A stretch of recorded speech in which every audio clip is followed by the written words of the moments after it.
Hello, Africa. You're welcome to ETV Ghana's African Women's Voices show. This is the show that tackles issues pertaining to women as they contribute to national development. How have you been? Well, I keep asking this question because I always want to know how you spent the week before getting to join me every Wednesday.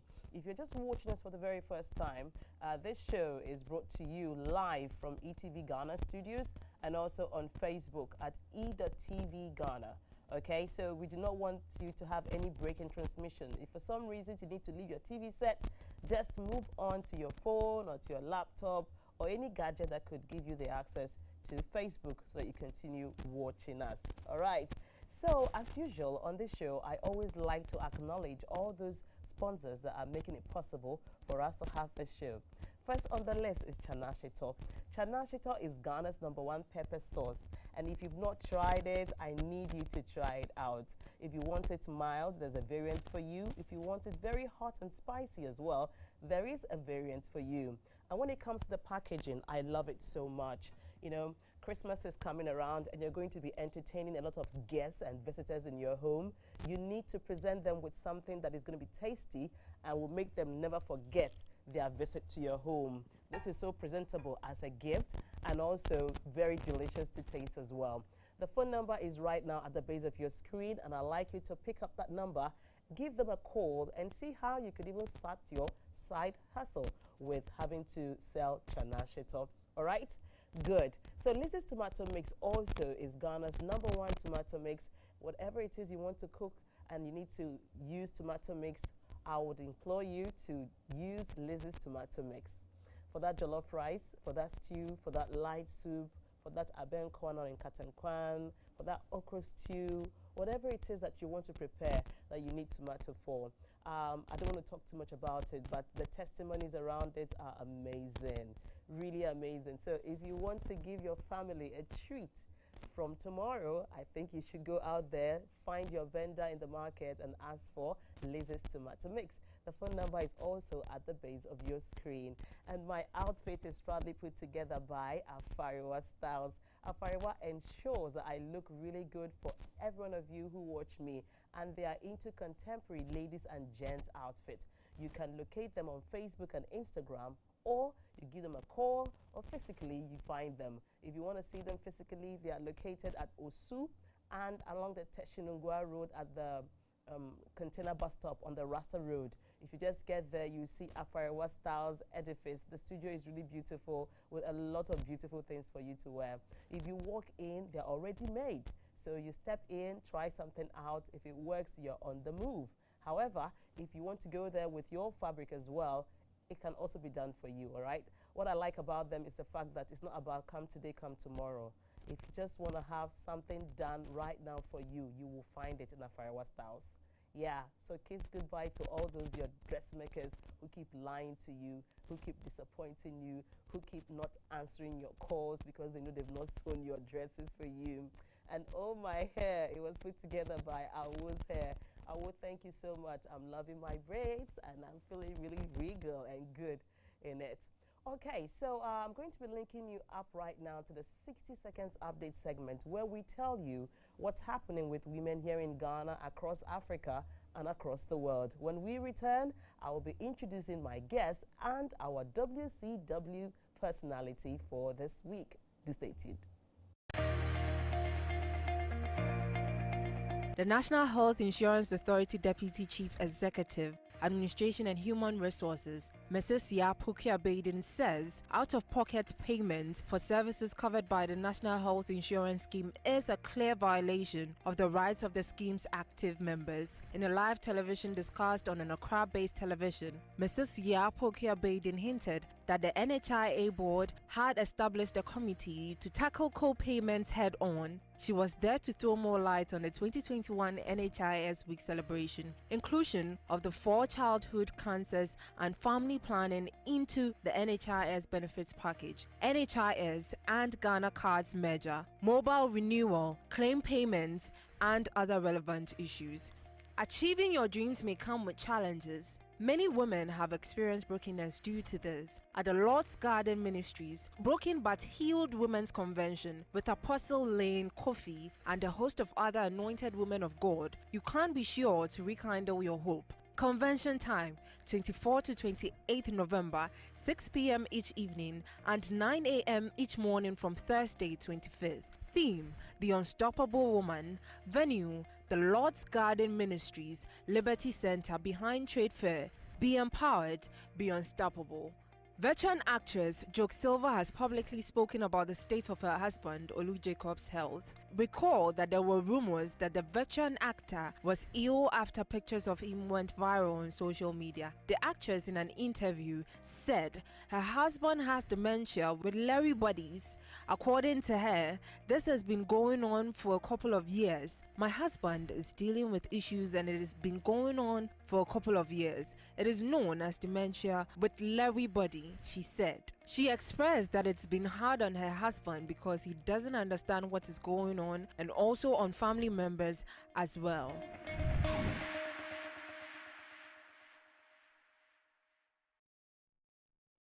And you are welcome back to ETV Ghana's African Women's Voices show. So concerning the Lord's Garden and the Lord's Garden Missions event that is coming up that we announced on the 6 seconds update segment, something really interesting will be happening on the 27th, which is a Saturday of the event. And what I like about it is the fact that there's going to be a special crowning for every woman that shows up. Okay, so women are going to be prayed for and they're going to be crowned. And I mean, it's really going to feel really good for you to be crowned, both physically and also spiritually. And when you come out like a regal person, you come out like a royalty, and it will help guide you through to the next year and even when the next program comes up. So do not miss it, all right? So for further information, I'd like you to reach out to the Lord's Garden Ministries on Facebook, Instagram, and on Twitter. God bless you.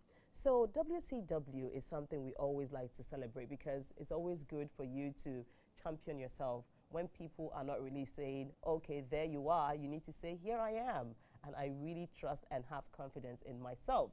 So we looked around and we said, okay, who are we going to make the personality for this week? And it was no other person than Abigail, the lady you heard her voice on the 60 Seconds Update segment. Today is actually her birthday. So we said, Abigail, appear. Happy birthday to you, and we say you are our WCW personality for this week. Do enjoy the rest of your evening. Happy birthday to you. Happy anniversary too. The Lord has been so good to you. He deserves your praises too. Happy birthday to you. Happy anniversary. Happy birthday to you once again, Abigail, up here. And we wish you long life and prosperity, and thank you for all you do for us on the show. So we are getting down to business. Last week, we had Team Action Aid here, and we had Team TUC here. We started conversations around gender-based violence in our workplaces, and we got to understand what a lot of workers go through and what the institutions are doing about it. We also implored the government to look into how we are going to ratify what ILO has been really asking for. And we hope that after our shows, the government will look into it and then ratify it for us, because we really need the right policies being laid around workplace and sexual violence around us as we do our jobs. So it was quite an emotional one, because eventually we had some people sending in very, very, would I say, very emotional messages about how they were intimidated by their bosses, male bosses, female bosses. It doesn't look like maybe a particular gender was just championing the thing. No, it cut across. And today we wanted to continue the conversation. We needed to hear much more stories from people around what they face in their workplaces or even at home in their relationships. And at some point, we're going to be opening the phone lines for us to be able to have much more people share their story. Because one thing about gender-based violence is that when you're silent, it doesn't stop. We need you to speak. The more we talk about it, the more we are able to get the results that we need. So I am going to let our guests introduce themselves this evening, and then after they've done that, we get to ask them all the questions we want to ask them. You can also send me your comments or your questions on our ETV Ghana Facebook page, all right? So ladies, you're welcome to the show. Yeah. All right, so in Ghana, we start from the extreme right. So let me start from you. What's your name? And you mentioned the group that you're actually representing. Thank you very much. And my name is Bridget Didada for the PRO for the Young Urban Women's Movement's Greater Accra chapter. Nice one. PRO, very good. I mean, they say PROs, they talk very well. So we expect you to really speak to the issues today for us. All right, what's your name too? My name is Martina Najama Odoi. For now, just a member because I'm the outgoing or outgone PRO of our movement. So you handed over to her. To Bridget, thank you. Nice so that's one. my boss. That's your boss. No, she wants to push all the talking. No. No.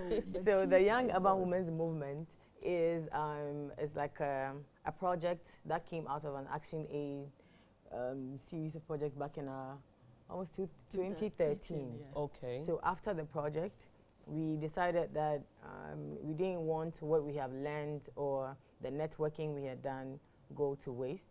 So why don't we come together as a movement to still see if we can have some changes in our communities, and then we can be spreading. So we became a movement after the project. The project lasted for 3 years. Yeah. And we started in just 2 regions. That's Accra and Tamale. But now we are in 5 regions. Really? You've grown that wide? Yes. Wow. Which of the regions are they? We have the Volta, Volta, the Buno Ahafo, and then the Upper East, and Tamale, and Accra. Yes. So 5. Amazing. Yes. I think we were about 1,000 when we started, but now we are 6,000 and coins. Yes. Really? Yes, Yes. please. Wow. So it means that when Action Aid put you all together, what actually happened? Were they educating you on how to take care of yourselves better against sexual based violence? Okay. Just as Martina rightly said that this movement have a thematic area we do talk about. Okay, that is the burden of care, economic security, and Bodily integrity. So we say that when the young woman is being burdened with care, she is not being able to go and access for paid Okay, work. no, maybe we should come down to their English level. So Yeah. burden of care is like unpaid care work. What Okay. we call household chores that take up our time. Yes. You know, sometimes outside Ghana, some people get paid for doing that because it actually takes a lot of our time. It does take We a lot had of a time. survey in our 10 communities that we're working in back in the days, and we realized that people take up to 6 hours if we're going to add maybe before work and after work, 6 to 8 hours per day to either cook, wash, clean, things that we in our society have decided that it's a woman's job. It takes up their time, so it makes them less productive in other places of interest as well to the young women. So that was just one of our issues. So Please we continue. say that when the young woman is being burdened, so we term it burden of care. It's a care work, okay. So we say that when the young woman is being burdened with all these cares, she's not able to go and access for paid work. Okay, you take off, the child, send him or her to school, sweep, fetch water. So by the time you are done, no one will employ you at his or her workplace because you are going to get to the workplace around 9 o'clock. Late. And who is Or going even to later. And Yes. tired. Fine, if even you have your own shop and you decide to do all this unpaid care work at home and go and open your provision stall at 10 o'clock, who takes tea at 10 o'clock? Everybody will be taking kenke or this or that. Or if you're not even like you sell kenke, the person will be taking yesterday. It means that, or if you even sell at the market, you should go early and sell and make your, do the paid work that brings you money. We are saying that because the young woman is burdened with all this care and are not able to access or paid work, she becomes economically insecure, okay? And so therefore, she cannot take care of her body. Because when you have money or when you're economically secured as a woman, you can take good care of yourself. You don't wait for the man to give you money for your hair, that's for your, when you are even sick, you can take good care of yourself, go to the hospital and get a medical attention for yourself. So we are saying that when a young woman is being burden of care, she becomes economically insecure, and then automatically that young woman or that woman can't have bodily integrity. Yes, so that is the three thematic areas we do talk about. We also advocate on policies. Okay, so we go to the district assembly level and we listen to what has been implemented. What are the policies? Are they being done? Because we work with the communities. We are in the 40 communities in the Ghana, yes, municipality, and these young women that are in the Greater Accra, the Young Urban Women's Movement comes from these various communities, so we know what we are talking about. So they are saying we have potable drinking water. Is it true? Community from this, do you have water? They said no. Do you have this? They said no. And so we also do campaigns and advocate for adolescent health. We do a lot of things. So back to your question before I forget. Wow. So actually started it by going to the homes in our communities. I'm going to use my community as an example because that is when I have 100% correct information. Okay. So they came for our names, and then they had the age range, which was 15 to 35. Yes. And then a female. Maybe let's just be a bit gender racist. It was only for women at that point, at that time. So they took our names, and then we were almost 1,000 something. They put us into groups, and then one thing I loved about the project is they named the groups after gems, opaque, gold, emerald. Yes, I was part of emerald. So and then emerald as well. Yes. And then they take us to a series of training. Sometimes it's skills, sometimes it's education, maybe on financial literacy, campaigning skills, leadership skills. They take us to training workshops sometimes. And so they actually built a center in our town where we have a conference room, a computer lab, our offices for our project managers at that time, a kitchen, and then a compound where we can have our community issues. But sometimes they take us to trainings. We went outside the country for our midterm reviews, for trainings and conferences that we can come back and implement on the rest of our. So it's plenty. If we talk about exactly our project, we're not going to finish. It's a lot. So when was they empowered us. Yeah, when it was a project, it was from 15 to 25. But when it became a movement, we said that 35. So we had to extend the age so that when you turn 25, you don't feel like you're out of it. Yes, now. or go and sit at home with all these capacity buildings and exposures. So we had to extend it to 35 years. And then because the age range was from 15 to 35, the 16 or the 18 wouldn't be learning what's there, 28, Yes. But there were some topics that were cutting across that we could all learn. So that was the main reason why we're put in various groups. So you see the group of Emerald were matured and then we could learn things. And then the 16s and the 17s were in school, so they could have some guidelines on their education. And they being women, what they will be able to do, and that's what it was. Even though we're all under one umbrella, the sections were still there. Oh, that's exciting. So it means that at the end of the day, empowerment was like a major agenda, because it's been noticed that when the women are not empowered, then they don't have the integrity that they deserve to give to their bodies, and that's how come it's easier for them to probably give certain parts of their bodies away, just for something to eat. So that's one part of the project I like, the skills training part. I actually benefited. Even to date, I sell beaded accessories. I even came with one my bag. I don't leave it anywhere I go. And then I can say that there's a percentage of the women that are still working with the skills they learned from us.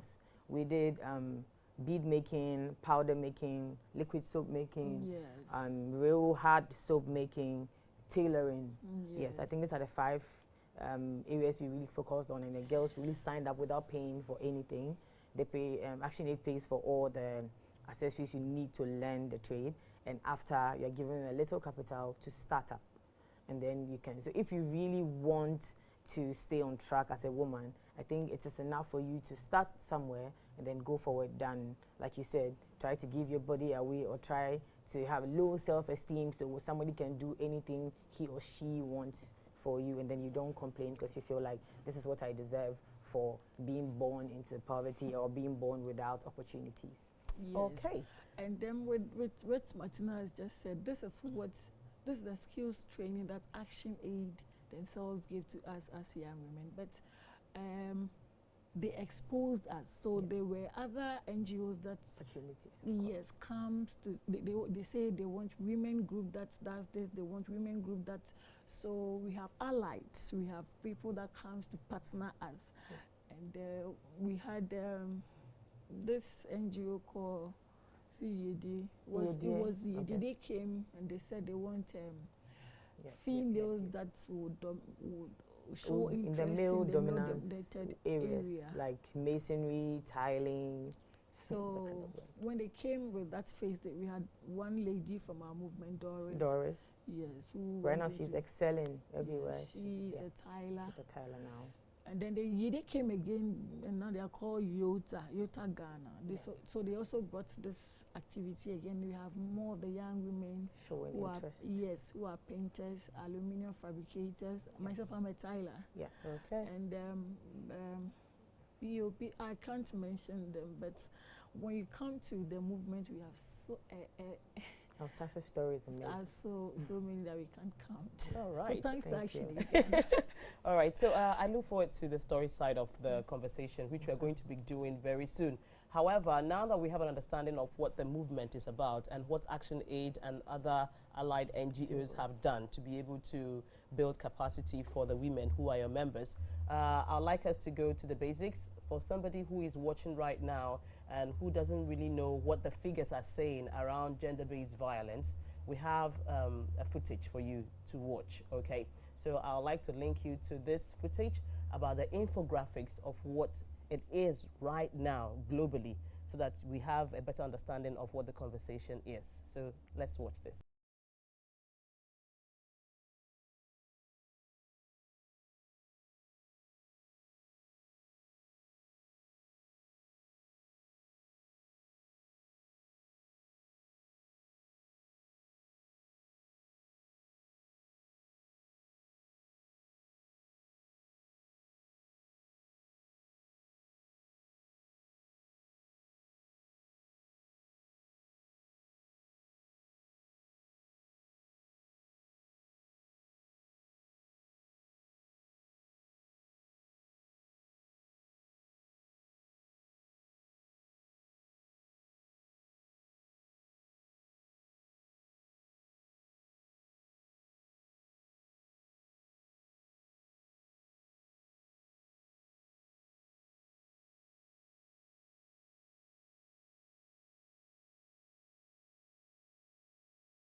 What is gender-based violence?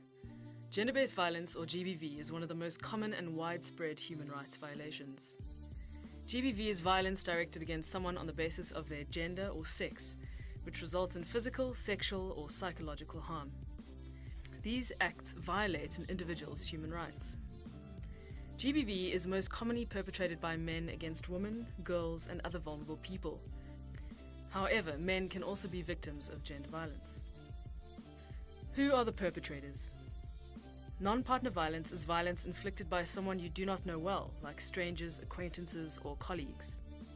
However, violence is generally perpetrated by someone you are close to. This is known as interpersonal violence, which is perpetrated by either a friend or a family member. Intimate partner violence is perpetrated by someone you are in an intimate partner relationship with, a lover, spouse, or an ex-partner. What are the different types of violence? Physical violence is the intentional use of physical force or threats of violence. From a pinch to a punch, any act or threat of violence is damaging, whether the damage can be seen or not. Sexual violence is forcing, intimidating, or even tricking someone to engage in any sexual act against their will. Any sexual act with someone who is unable to understand what they're doing or is unable to consent because of their age, an illness, disability, or the influence of alcohol or other drugs is sexual violence. Forcing a lover or spouse to engage in sexual acts is a form of sexual violence, either called marital rape or intimate partner rape. Sexual harassment is also a form of sexual violence that can either be verbal or physical. It occurs in private and public spaces such as schools, workplaces, in the streets, and on public transport.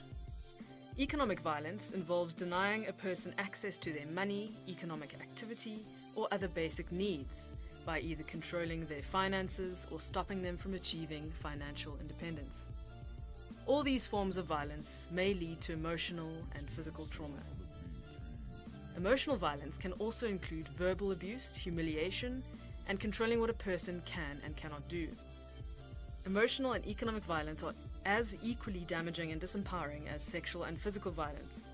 These types of violence are often misunderstood or ignored by people, even those we turn to for help, like the police, the courts, and other support structures. No matter who you are, where you live, or who is inflicting it, GBV is never acceptable.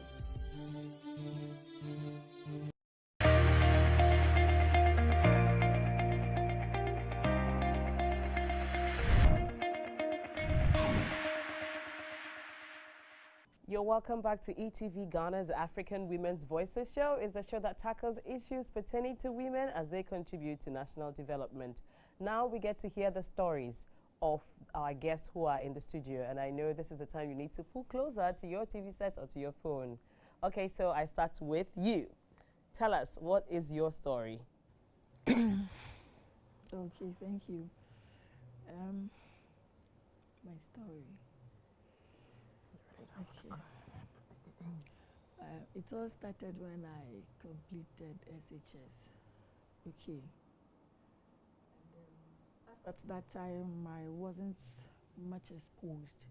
I didn't have this empowerment that I have now.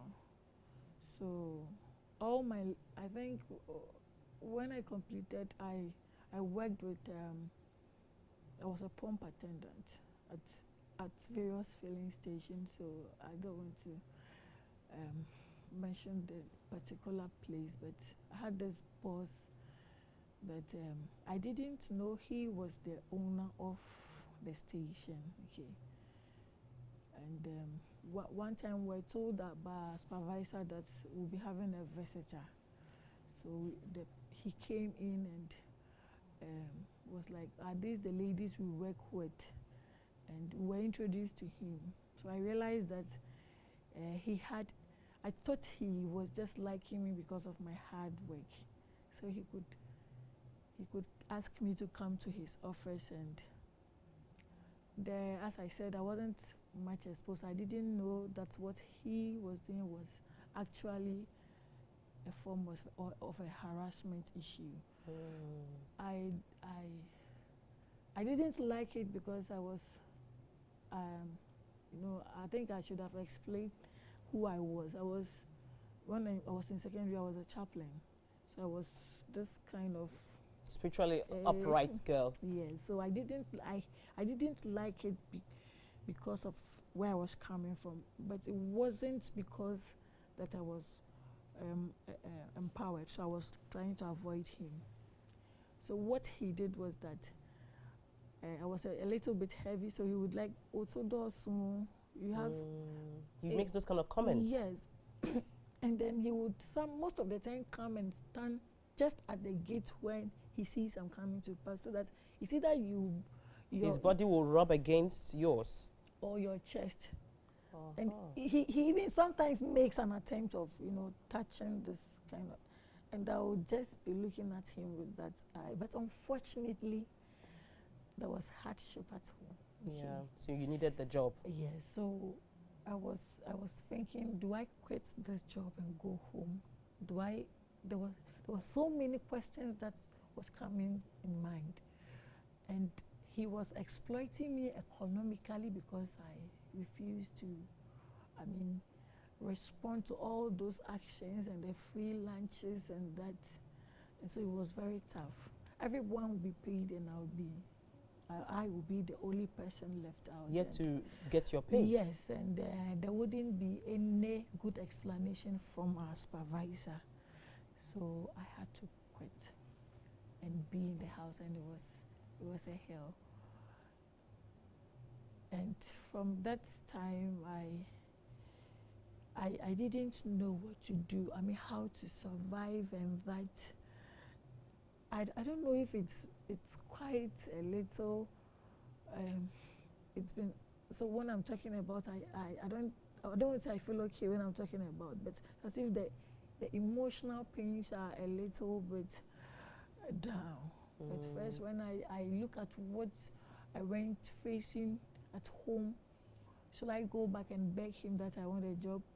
Or the kind of questions that were coming in mind, you know, I felt that you should have been there. Who asked you to quit? You did a mistake. What is this? But I didn't know what was wrong. All that with was me. going through your mind. And so I didn't have anybody to talk to. Okay, that this is what is going on. So anyone that asks you, why are you at home? So, Jumani didn't me jai. Until thanks to Action Aid Ghana, until I was exposed to this kind of empowerment. So that's my story. He's been cool with me because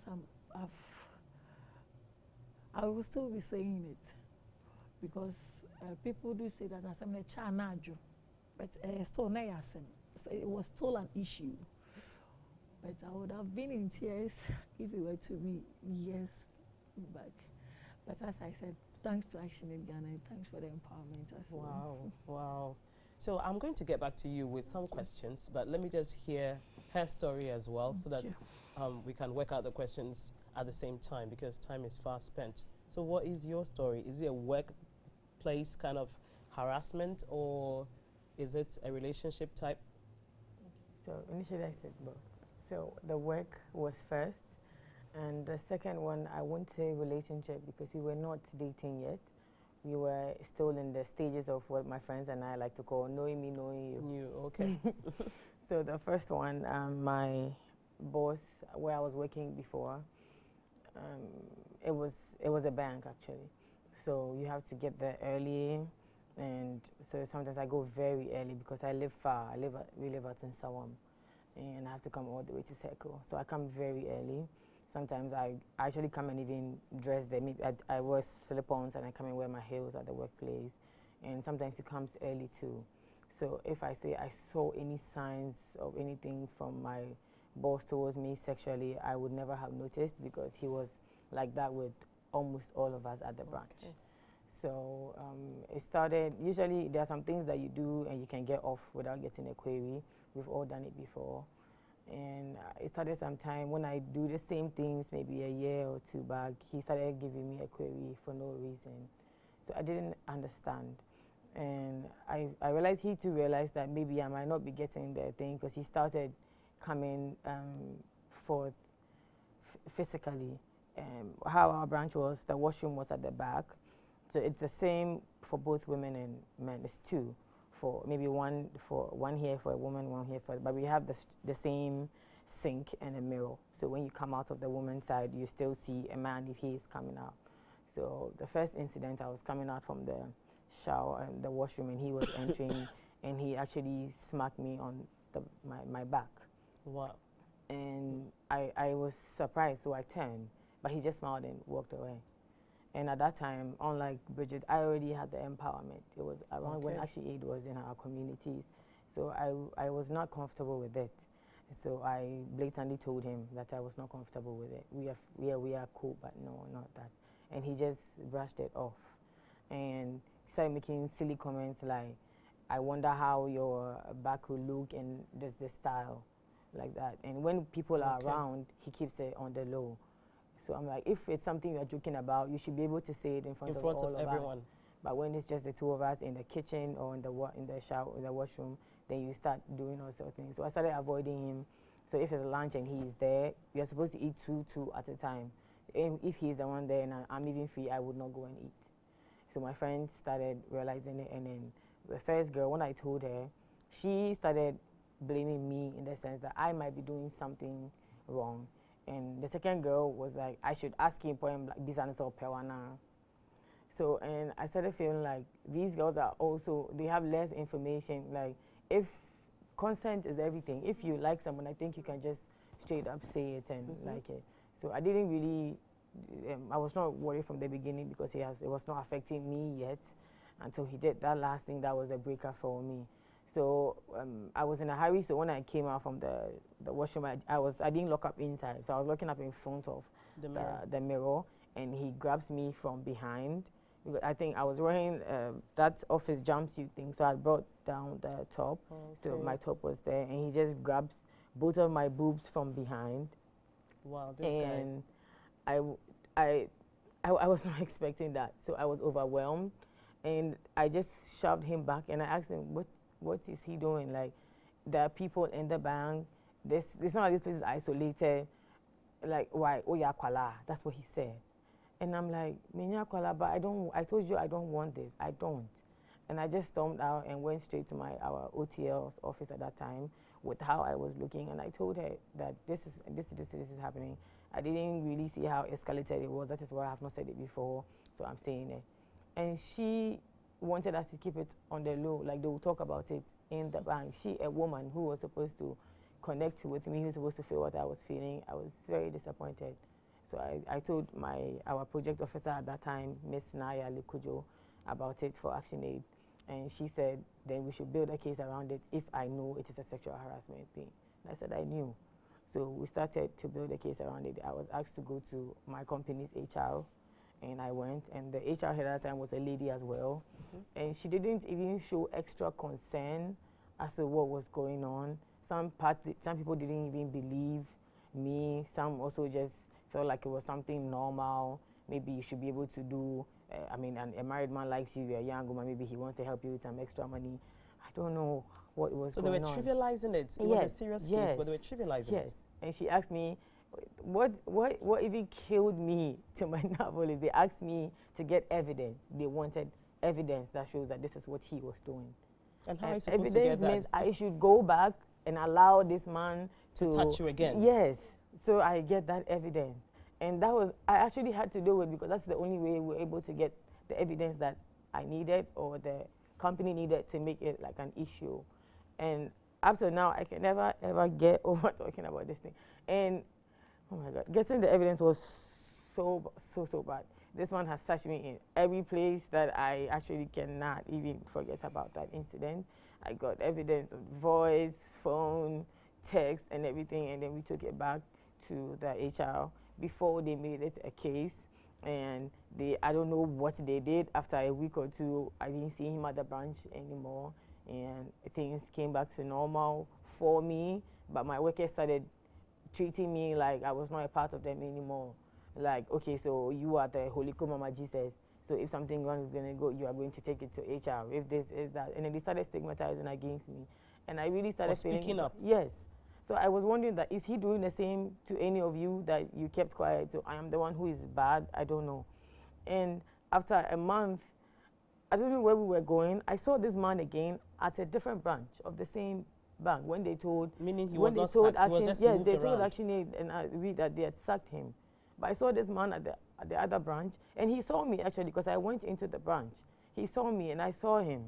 And I asked the teller if he said, yeah, that's their branch manager. So I went back and told my madam that. So they've just pushed him onto another girl, some other place. I went back to tell my OTL. They were doing their They changed my branch from where I was to a different master circle. They took me to down someone.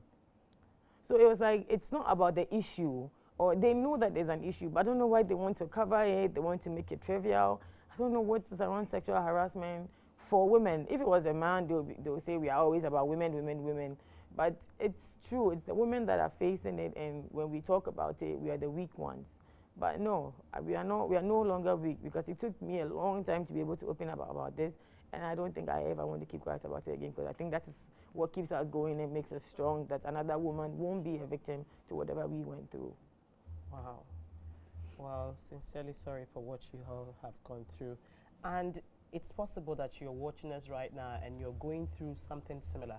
We would like you to give us a phone call, share your story, and it will get to educate other people, because as they were saying, some of them, at some point, they didn't really see if they could speak about this or how to go about speaking about it. So your story is going to help to let somebody know that if something like this is happening, you need to speak up. Even if people are beginning to stigmatize, against you, trying to make you feel like, you are doing too much, you still have to keep speaking, okay? All right, so the director is going to be opening the phone line. So the phone lines are open right now for you to be able to call us, okay?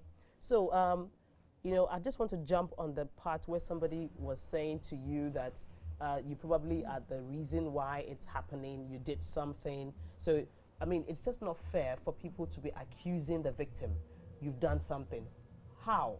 What have I done? What I've done is that I'm a woman and I look beautiful. Is that supposed to be a crime? So people should not be accusing women, of being, who are victims already, of being the reason why they are being harassed. Let's stop it. If you're involved in something like that, please stop it. It's not helpful to yourself and it's not helpful to other women as well. So let's just cast our minds back to sometimes people saying that, oh, there are signs.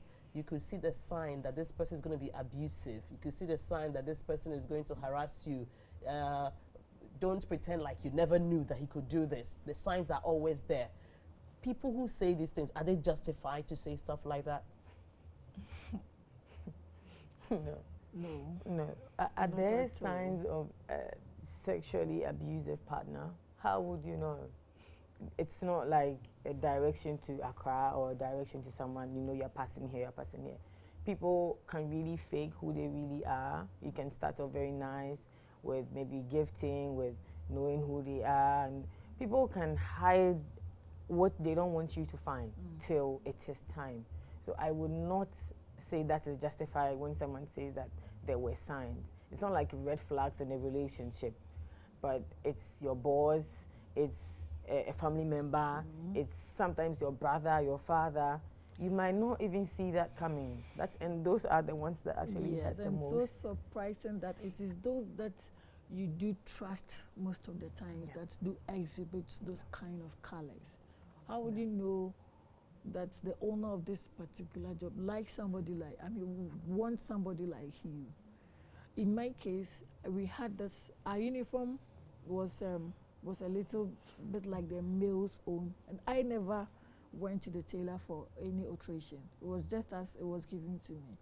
But we had these mad girls who had squeezed years and be opening a step of their baptism, and he didn't. I didn't know if he was going in for them, but he still came to me that I never did alteration. I was raw and that. Yeah, so it's not about you at all. It's not about what you wear. It's not At about all. how you talk. It's not about what you do. At It's all. about the person good. who is inflicting the thing on the Sure. victim. It is he that has whatever imaginations he wants to Good. have or whatever is Yes. going on in his mind. It's never about the It victim. isn't at all. It's about the perpetrator. No. Sure. At all. Wow. Not at all. Okay, so I just want to go and check and see what the messages are looking like and then get back to us. Okay, so I'd like to say that those of you who are on Facebook watching us, I hear there are some interruptions on the streaming. Sincerely apologize. This will be uploaded definitely on our YouTube page tomorrow, so you still have access to it, okay? So the comments here are quite amazing. People are giving you thumbs up. They're saying, well done, well done, well done for sharing your story. I can relate to what you're saying. I've had to tell people off. I've had to quit my job. I've had to say a lot of things to people for them to believe me, but nobody seemed to ever believe me when I talk about sexual harassment against me. I'm happy that I'm not alone, and there are other people who are also going through what I'm going through. Keep sharing your story. That's what she says. Her name is Grace, and she says that she's talking to us from Accra. Grace, thank you very much for expressing your view on sexual harassment in the workplace or even in our relationships. So I'm seeing another message from Timothy. Timothy says, well, it's unfortunate that some men always push this agenda of sexual harassment. Not every man is that mean. You all will find good men. I am available. All right, thank you very much for your encouraging words, okay? All right, so I see this one too. She says, I am a mother and I know what it means for a daughter to feel so frightened by her boss. Please, I'm also here to give a lending ear. If they need anybody to talk to, I am available to talk to them as well. Thank you so much to Action Aid for protecting these ladies. Well, I think this is the much we can take in terms of comments because our time is fast spent and we'll have to call it a day. The conversation will definitely continue on our social media pages, and if you send in any questions, we'll definitely send it through to them or to Action Aid for a reply to be put across to you, okay? And ladies, thank you so much for sharing your story. We really appreciate it. We do. So could you give a shout out to all your movement ladies who are watching us right now? Okay. Okay. So I actually want to say to the three people that we will beseech the lawmaking bodies to actually help us put things in place, because even the laws that we have that are in place, how many Ghanaians follow them? How much more the laws that they are not even ratified yet? And then we want to talk to the victims that they are not alone. That I understand when you can't talk about it, but as and when you get the strength and self-esteem high up and you can share your story, please do. You don't know whose life you'll be touching. And last, our friends that stigmatize against us, our friends that if you don't believe, you maybe keep quiet than say something that will actually affect the person mentally. So thank you for having us. And shout out to people from GIJ and you, Kobe-man. Thanks for all your support. All right, thank you. So the repeat broadcast of this show is going to be brought to you on Saturday at 12 noon. It will also be uploaded on YouTube, okay? So until we meet again, do enjoy the rest of our interesting lineup for you. Bye-bye.